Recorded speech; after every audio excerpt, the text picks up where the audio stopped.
This week on Project Superhuman, I'm training with a coach to learn the secret superpower of tapping, a method set to give you the remote control of your emotions. Can you turn off anxiety like lowering a volume on your TV? Can you shut off fear on command? Can you swap despair for courage or sadness for joy? Just like changing the channel of your TV. This week, we're gonna find out.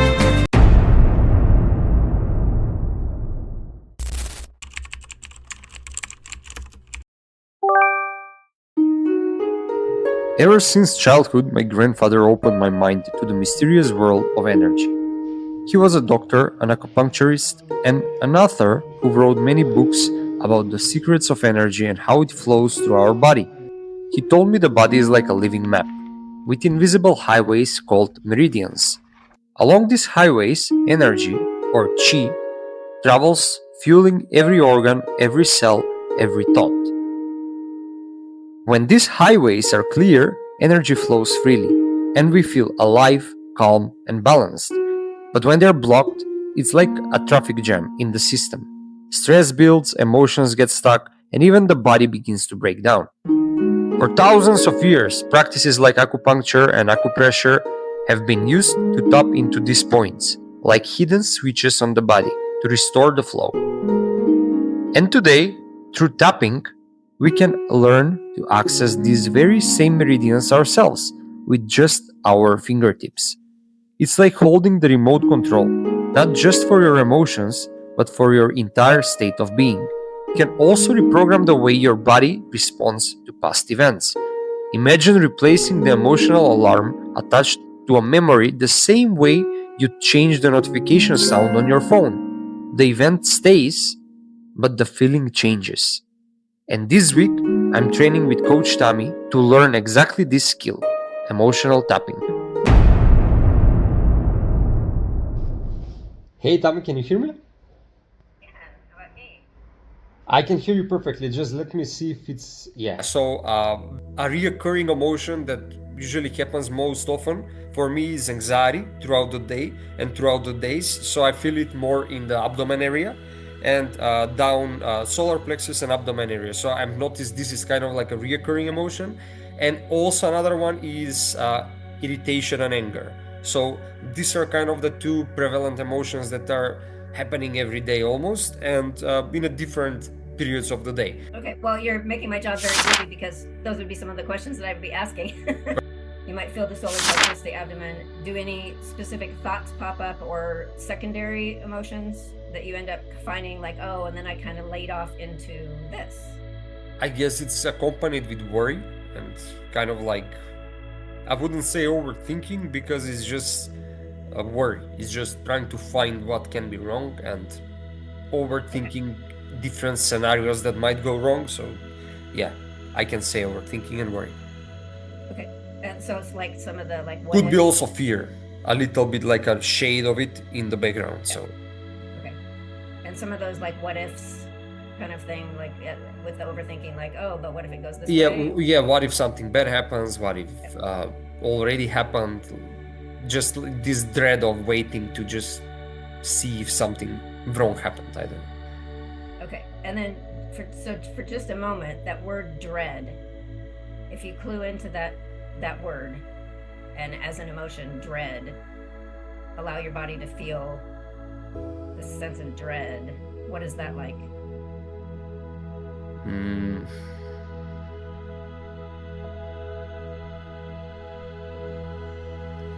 Kind of like anticipating to know the answer.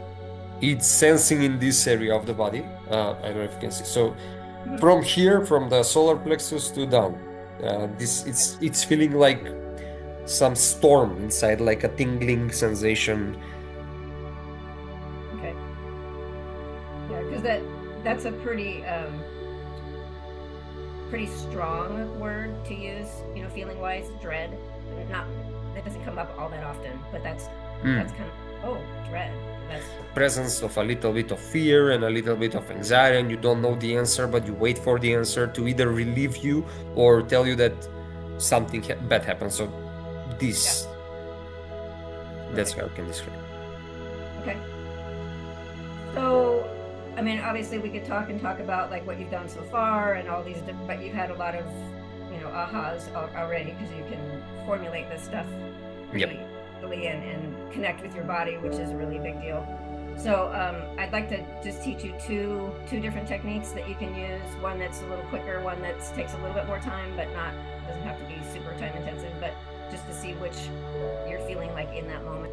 If we look at an anxiety scale, 0 to 10, of how much that anxiety is that you're experiencing right now, or how much it's impacting you. 10 would be like you can't even imagine. Yeah.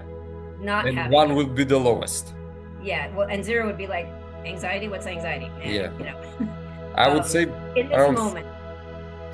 5.5. Okay. And then solar plexus or abdomen, what are you feeling it in those areas or somewhere else? It's in the solar plexus area, I would say. Okay. Up from the belly button. Okay. Okay. But inside, like in the center of my body. So okay. Perfect. It's great that you're able to identify that so specifically. So that's awesome. Okay.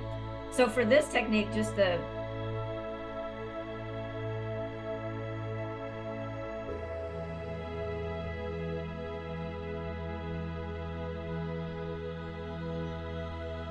look very relaxed. I know. I feel very relaxed. It's such a wonderful technique that I've never tried. I tried first time right now. So I didn't know what to expect, and intentionally I didn't even research anything about what the technique is. I just really wanted to come empty-headed to just experience it first and to just see what it is. And it's really working. I must agree from personal experience. I really came on this call. I was feeling really anxious. Like on a scale, I was 5.5. Just the normal day for me, it's 3, 4. Today I was a little bit more. So 0.5 at this moment, like just 5 degrees to drop. I approve. The technique is really working, and especially with your guidance. Absolutely. And so the nice thing with the tapping is, I mean, like I said, you can work with someone and dive deep into like where all this stuff comes from, and it's a faster way of doing things other than instead of counseling, you go over it and over and over it. This, you just do it pretty much like we just did, but the things that we say are not just, this is what I'm feeling, or I'm letting this go. It's being aware of stuff. And then, like I said, sometimes things just pop up and you're going, oh, is there a connection here? I'm thinking of this now. So as you're going through it on your own, that kind of stuff might happen where as you get used to it more and more, you're going, oh. There were some thoughts that were happening as I was releasing it. Kind of like my own mind was telling me, but what if we release it and then something really bad happens, then you're gonna look like bad, like it's trying to convince me that it's not smart to release it, like this type of internal chatter that I was hearing, but I was just trying to ignore it and focus on the exercise. Yeah. So what you could do going forward, and if we were to continue, with a full session or protocol or whatever, doing tapping, we would dive into that, because I was wondering about that when we did the first technique. Because that's very common, right? People are like, yeah, well, I've been using this as a strategy for a while because if I let it, well, then what? So that's something that you could actually do that on your own too. You can start with, oh yeah, sometimes I'm feeling a little bit of anxiety, and I realize that I'm, hesitant to let it go. Or you can just start with that, even though I hold on to some emotions, because I'm afraid to let them go, and then do your session that way. It would be a really good direction to take. So, and just paying attention, because whenever you're doing these emotional frequency, energetic things, what your mind comes up with is usually important. So instead of just being like, oh no, don't derail, I'm over here. I mean, we can just, be able to distract ourselves sometimes and not really listen to what's going on. But when we're doing these kinds of things, usually it's like, oh, yeah, but what if that? Then listen to that and say, oh, now I'm realizing, maybe I'm afraid of letting this go at that end. Yeah, and I'm asking specifically because I know that you are also a sensitive, and that you so to say, are very intuitive, and you feel when some things are off, some things are not okay. And a lot of times, anxiety was actually helping me to sense that something was off.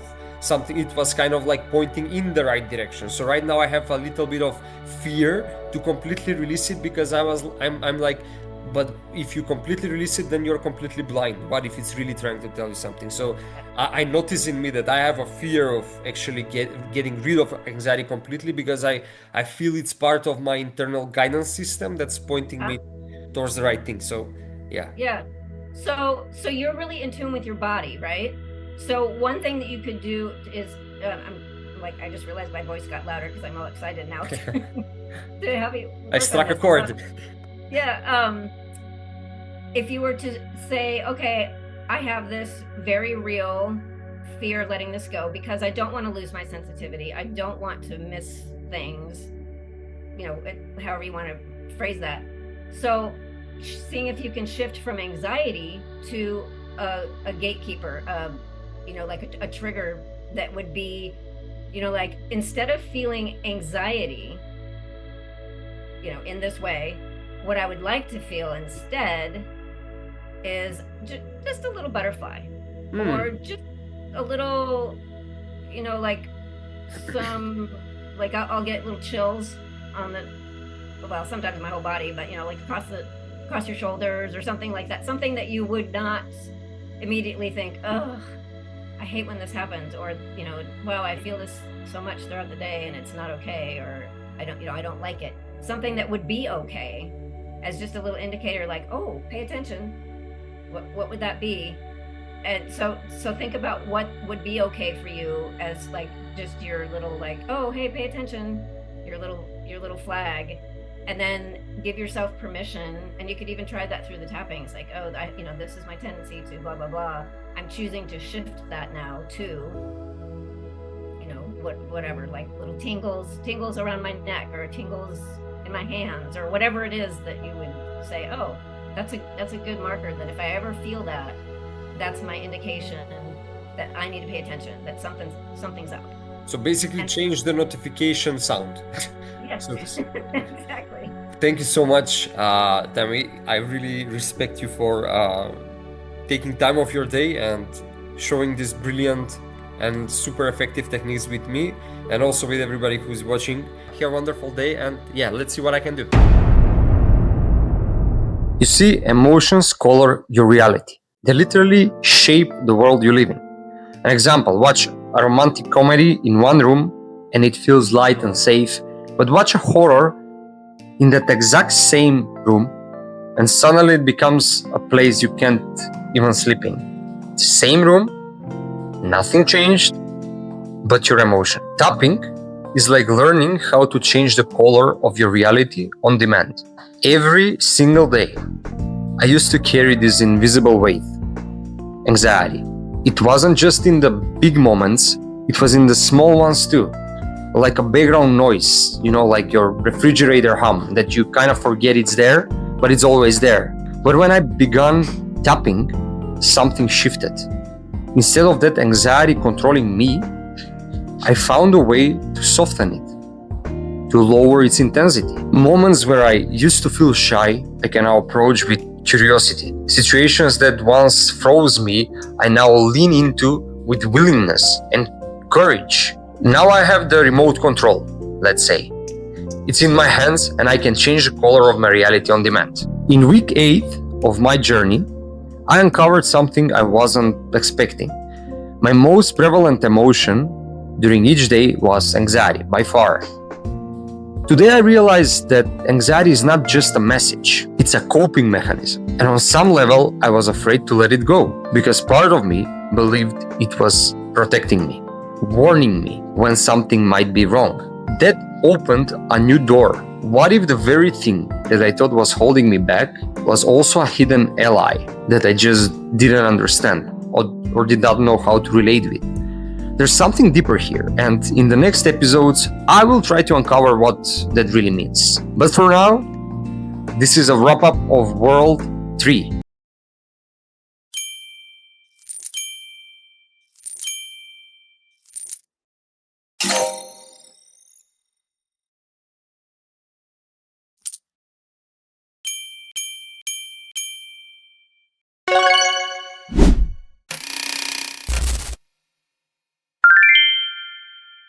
These last 4 weeks have been nothing but exploring new states of being.